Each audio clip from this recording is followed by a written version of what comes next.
सो sentence 4 प्रकार का होता है। आप बता सकते हैं कौन कौन है? क्यों मैडम, क्या है बताइए? Affirmative, negative, interrogative, double interrogative. क्यों स्टूडेंट्स, सही बोला कि नहीं?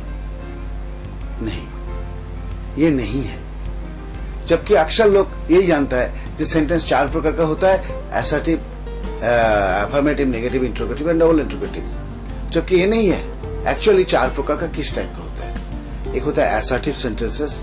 ये असर्टिव सेंटेंसेस का अंतर अफर्मेटिव एंड नेगेटिव, हाँवाचक और नावाचक प्रश्न, हाँवाचक और नावाचक होता है। नेक्स्ट होता है इंट्रोगेटिव। इंट्रोगेटिव 2 प्रकार का होता है। एक होता है इंट्रोगेटिव, क्या तुम जाते हो, कब तुम जाते हो, और एक होता है कंपाउंड इंट्रोगेटिव। कंपाउंड इंट्रोगेटिव मतलब क्या? कब, क्यों, कहां तुम जाते हो, एक साथ 3 प्रश्न। ये होता है इंट्रोगेटिव।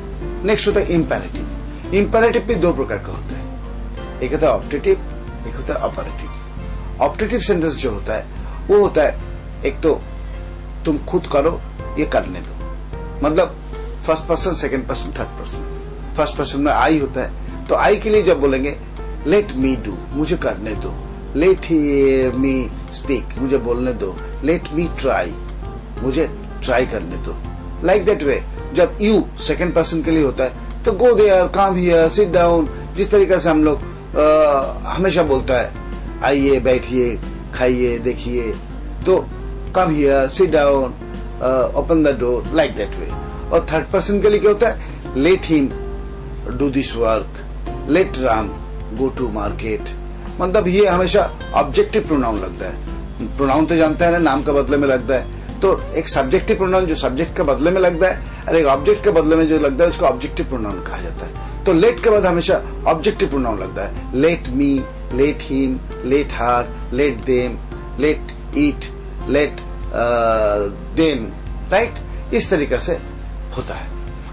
ये होता है ऑपरेटिव सेंटेंसेस। और ऑपरेटिव सेंटेंस हमेशा मे से शुरू होता है। हम लोग बोलते हैं ना, भगवान आपको भला करे, मे गॉड ब्लेस यू, भगवान आपको शांति देवे, may God give you peace. कोई एक्सपायर हो जाता है तो हम लोग बोलते हैं भगवान उसका आत्मा को शांति देवे, may his soul rest in peace. So हम लोग ये बात को सीख के रखे, जो कभी भी इस टाइप का हो जाएंगे, may his soul rest in peace, तो मे से शुरू करता है, may his soul rest in peace, या may God give them strength to withstand this shock, ये शॉक से झेलने के लिए भगवान उसको शक्ति प्रदान करे।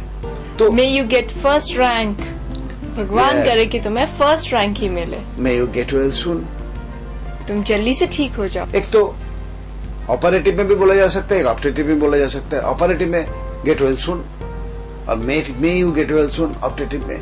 ये तो होता है इंपेरेटिव। और फोर्थ वन हुई एक्सक्लेमेटरी, मतलब हुर्रे, हम लोग जो आवाज करके बोलते हैं ना, हाय, हलाश, ये शब्दों से शुरू करके जो सेंटेंस कहा जाता है उसको एक्सक्लेमेटरी। तो 4 क्या क्या हो गया? Assertive sentence, interrogative sentences, imperative sentence और एक्सक्लेमेटरी सेंटेंस। असर्टिव सेंटेंस कितने प्रकार का होता है? 2 प्रकार के होते हैं सर, अफर्मेटिव और नेगेटिव। इंट्रोगेटिव में सिंगल इंट्रोगेटिव होता है और कंपाउंड इंट्रोगेटिव होता है। और इंपेरेटिव, ऑप्टेटिव और ऑपरेटिव सेंटेंसेस और एक्सक्लेमेटरी सेंटेंसेस। बिल्कुल सर। ये तो सेंटेंस हो गया। मिलते हैं अगले चैप्टर में। Strategy Spoken English Classes presents Kids Club with a new concept for total grooming. अब पढ़कर सीखिए स्पोकन इंग्लिश, strategy books और सीरीज के साथ।